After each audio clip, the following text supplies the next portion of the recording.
महादेव महादेव महादेव। आज श्रावण कृष्ण अष्टमी है। भगवान बड़े मुखर हैं। जो कहना है वो बड़े स्पष्ट रूप से कहते हैं। कहाँ है यह परमेश्वर? तो कहीं लोक लोकांतर की कल्पनाओं में भगवान किसी को उलझाते नहीं है। यहाँ पे भगवान ने कई बार स्पष्ट रूप से कह दिया,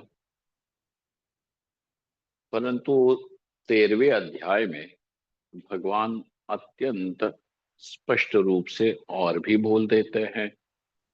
समम सर्वेषु भूतेषु तिष्ठन्तं परमेश्वरम। कहाँ है ये परमेश्वर?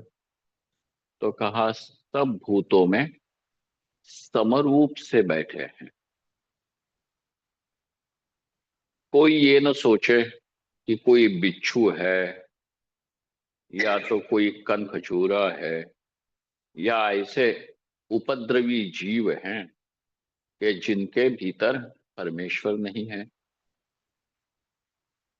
तो भगवान कहते हैं कि मैं जो परमात्मा हूं सब में समरूप से विद्यमान हूं। क्योंकि आप सभी को, चाहे वो मच्छर मक्खी ही क्यों ना हो, अहम अस्मि, यह जो संवित है, यह जो ज्ञान है, वो तो सब में वैसे ही है और उतना ही उत्कट है। कोई ये नहीं कह सकता कि मच्छर में अहम अस्मि ये ज्ञान थोड़ा कम है और मनुष्य हूं तो अहम अस्मि मुझे ज्यादा लगता है। बालक में कम है और वृद्ध में ज्यादा है, ऐसी बात नहीं है। अहम अस्मि अपने अस्तित्व का ज्ञान सभी में है और वह भी समरूप से ही है। तो कोई प्रश्न ये उठाएगा कि अरे आप तो परमेश्वर की बात कर रहे थे और अचानक अहम पे कहाँ आकर के बैठे? करो किसी परमेश्वर की बात कि जो शंख चक्र गदाधारी हो। तो भगवान कहते हैं नहीं जी, देखने की, परमेश्वर के दर्शन की यही विधि है। कैसी है? विनश्यत्सु अविनश्यंतम य पश्यति स पश्यति। तुम्हारे नजर को दिख क्या रहा है वो बताओ।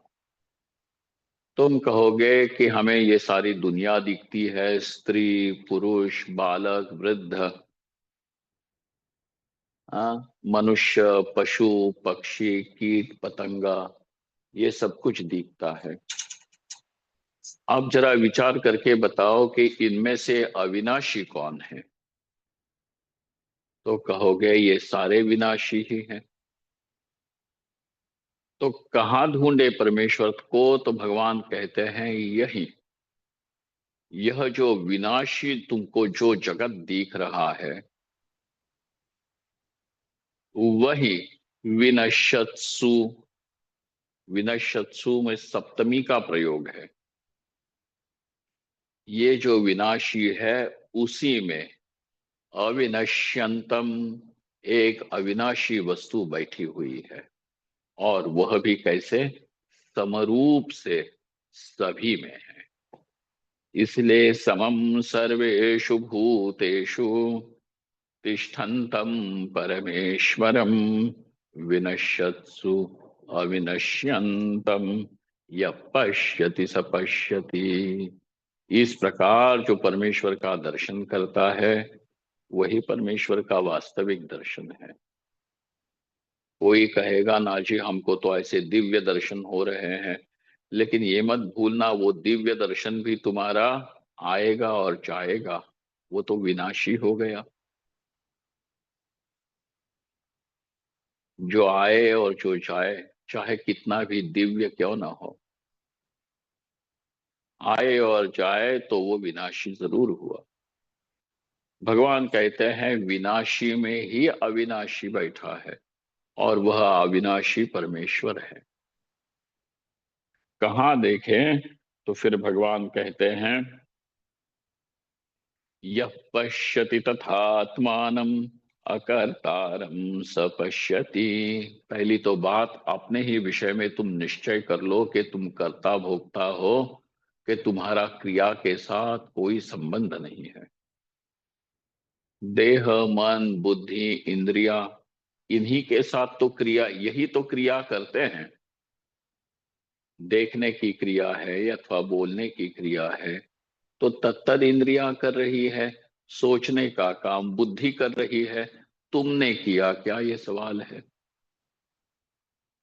तो वास्तविकता तो यह है कि अपना स्वरूप अकर्ता है। ऐसा होने पर पर भी अपने आप को कर्ता मान के इस देह इंद्रियों के साथ तादात्म्य करते हैं, और यही बंधन है। अब जब बंधन है तो दुख इनेविटेबल है। आप उस दुख को टाल नहीं सकते हो। तो कहते हैं अनादित्वा निर्गुणात्वात् परमात्मायम अव्ययः। यह परमात्मा तो अव्यय है। अनादि होने के कारण, निर्गुण होने के कारण, ऐसा यह परमात्मा अनादि अव्यय है। शरीरस्थोपि कौन्तेय न करोति न लिप्यते। इसी शरीर में है। शरीरस्थ अपि, हे कौन्तेय, जब तुम्हें ये समझे कि यहाँ पे अकर्ता वस्तु कौन है, अभोक्ता कौन है, तो परमेश्वर के दर्शन अब हो रहे हैं। और ऐसे परमेश्वर का स्वच्छ दर्शन करके प्रसन्न चेतसो ह्याशु बुद्धि पर्यवस क्या है, बुद्धि पर्यवतिष्ठते, बुद्धि वहीं पे जाकर के बैठती है।